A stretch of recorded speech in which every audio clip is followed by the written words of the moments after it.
Welcome back, ladies and gentlemen. C3-9, the last glue-in of Chapter 3. We made it.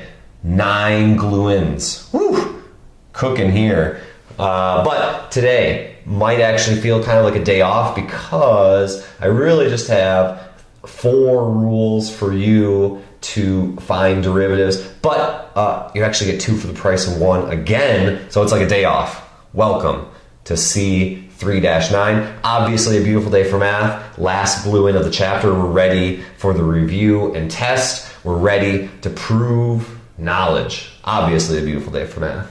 So we have some new derivative rules here, and I'm going to start with this one actually, the derivative of a to the u. And what's going on here is we have to recognize that a is a number and u is inside. So it's the inside function. So a is a number and then u is a function of x in this case. So for example, it's similar to 2 to the x power. Let me just scooch that down. So a to the u, similar to this right here, which looks startlingly, that's hard to say, startlingly similar to y equals x squared. So we started this chapter with the power rule, and it would seem we haven't made it very far. Now we're doing 2 to the xth power. Very different functions here. So x squared, just do the power rule. Here, I have a rule for you. So the derivative of something like this is, we rewrite everything the same, a to the u, and then the natural log of that number, that base, and then so that's the derivative of the outside function, if you will, a to the u. Leave that all alone, leave the u alone, and then take the derivative of the inside function. So a to the u, ln of a, du dx. And don't get it twisted that ln is really just log base e. I'm not sure why log or why ln gets such a special one. Maybe you can answer that, radio listeners. Why does ln have a special form when really it's just log base e? Let me know. So we get 2 for the price of 1. We have here e to the u. So really in this case, e is a number again. It's a very special number, and the inside function is u. So the derivative of that is the same. E to the u, ln of the base, which in this case is e, and then du dx. But what's pretty sweet here is, well, 2 things. You get 2 for the price of 1. Look how it's the exact same rule. But really, if the base is u, or excuse me, if the base is e, ln of e is just 1. So that disappears. So then it's e to the u, du dx. So the interesting conclusion here is the derivative of e to the x is itself e to the x. So 2 for the price of 1. Let's apply those rules. So let's see, number 1. We'll be taking the derivative of e to the negative x over 4. So dy dx. So the rule says leave it exactly the same, e to the u. So e to the negative x over 4. But then the rule says, it continues the chain rule, leave that all alone, leave the x over 4 negative alone, then take the derivative of that, x over 4 dx. So now we just need to clean that up. dy dx equals e to the negative x over 4. Negative x over 4, the derivative of that is just negative 1/4. And that's the derivative. It's like a day off. Number 2 is just an application of the next rule. So let's see. So now we have 3 to the cotangent of x. So notice how in this case the a is 3 and then the u is cotangent of x. So we'll take the derivative of that, and the rule says leave everything alone. So it's a to the u, so it stays 3. Let's see, dy dx. So leave everything alone, 3 cotangent of x. So we leave that alone, and then we're supposed to take the ln of the base, which is 3, and then times the derivative of the inside function, which is cotangent of x. So we continue. Dy dx equals 3 cotangent of x. Not much to do here. Ln of 3. And then the derivative of cotangent is negative cosecant squared x. Boom. There we go.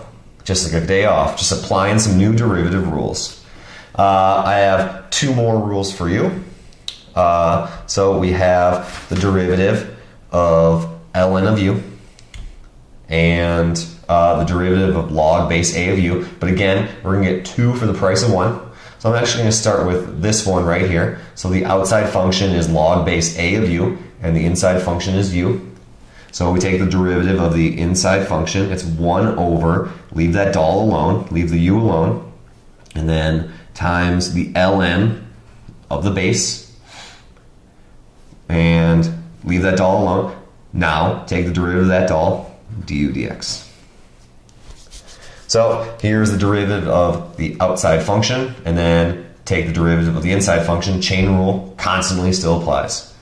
And then, like I said, we get 2 for the price of 1. So again, here we have ln of u, so that's just log base e. So really it's the same rule.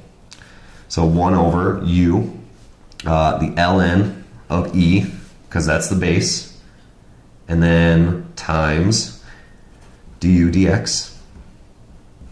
But this is simpler because the ln of e is just 1. So really the ln of u is just 1 over u du dx.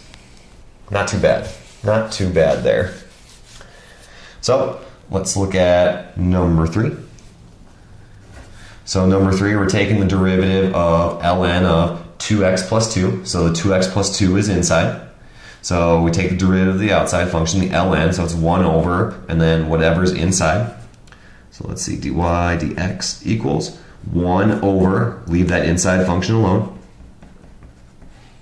and then times the derivative of the inside function, which is 2x plus 2. So we left it alone. Now we're taking the derivative. So dy dx equals, leave that all alone, 2x plus 2. And then times the derivative of 2x plus 2, so just times 2.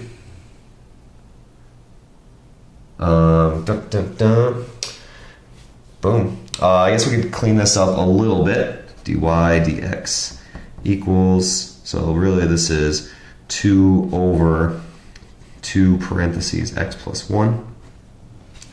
Oop, off the screen. And then the 2's cancel. So dy dx equals 1 over x plus 1. Not too bad, not too bad. Another day off, right? Number 4, another application of using the log derivative. So let's see, the base in this case is 10, and then we're taking the square root of x plus 1.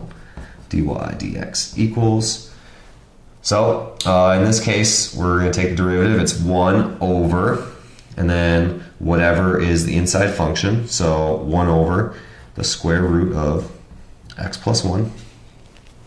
And then the rule says we take the ln of the base, which is 10. And then we need to take the derivative of the inside function, which is the square root of x plus 1. So we've left that doll alone. We take the derivative of the outside function. It's all of this nastiness. Leave that doll alone right here. But then take the derivative of it. Dy dx equals. So let's see. There's some simplifying to do here. Let's see. Ln of 10. So the derivative of the square root of x plus 1.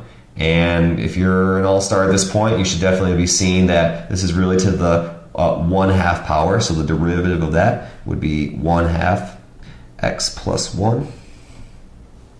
and then subtract 1 from the exponent. And then we take the derivative of x plus 1. That's the inside function there.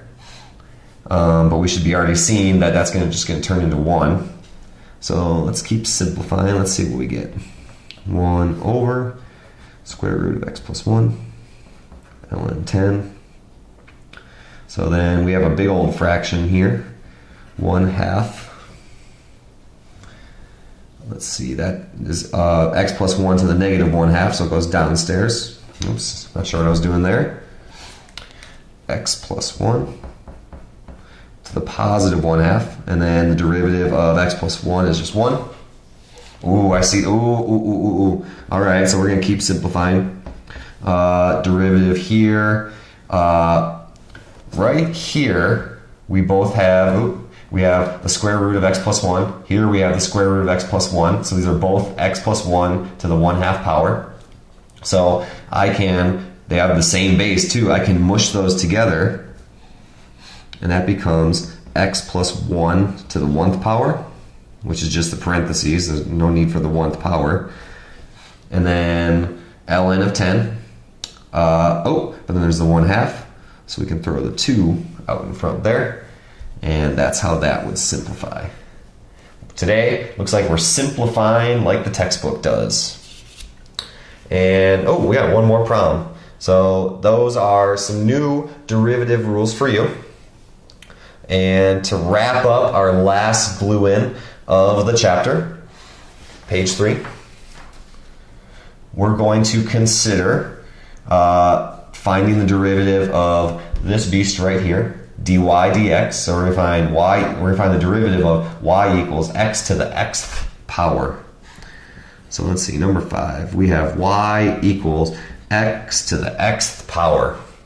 So notice how we kind of have 3 different cases here. It's right here, the variable, the independent variable is the base of the exponent, x to the 2nd power. Here, the variable, the independent variable, is the exponent of a base, and this base is a number. And then here, we have both the independent variable being the base of the exponent, and it is the exponent. So kind of an amalgamation of all of what we learned so far. So we're going to use what's called logarithmic differentiation to solve this one. And this is going to go back to your pre-calc days, and we have y equals x to the x power. We're going to take the natural log of both sides. And at this next step, you'll see why we did this. So on the right hand, we have here ln of x to the xth power. So from your pre-calc days, you may remember that if you're taking the log or the ln of something that's raised to a power, we can throw that power down in front of the log or the ln. And that's really helpful because now we can take the derivative of this, and we're going to do it implicitly. We can take the derivative of this, and it actually works out. X ln of x. So, applying what we learned today, we're going to take the derivative of ln of y. So it's important to notice that the outside function is ln, the inside function is y. And then here we have ln of x, the outside function is ln, and then inside function is x. And then here we have a product rule. So if we take the derivative of this, it's 1 over y. Leave that to all alone. But then out pops the derivative of y, so we have a dy dx hanging there. And then, like I said, we have product rule, so x, and then take the derivative of ln of x, which is 1 over x, and then the inside function is x, so take the derivative of x, dx. And then leave the ln of x alone, and then take the derivative of x. So we have product rule right here. We're gonna leave the x alone, take the derivative of ln of x, so 1 over x, and then leave the ln of x alone, take the derivative of the first term, x. So let's clean up what we got here. 1 over y dy dx equals, let's see, ooh, those cancel to make 1. Those cancel to make 1. So really it's just 1 plus, and then ln of x, and then x right here, derivative of x worth, that's just 1 too. Oh, this is nice. This cleans up real nice. So we need to solve for dy dx. So I'm going to multiply both sides by y to make that cancel. So then I would have dy dx equals y times 1 plus ln of x. So there's the derivative right there. But to make it look even spicier, I'm going to add back in dy dx, what y equals from the original problem, dy dx. So x to the x, that's what y is from the original problem, 1 plus ln of x. Boom. Our last problem from the last glue-in of chapter 3. Enjoy.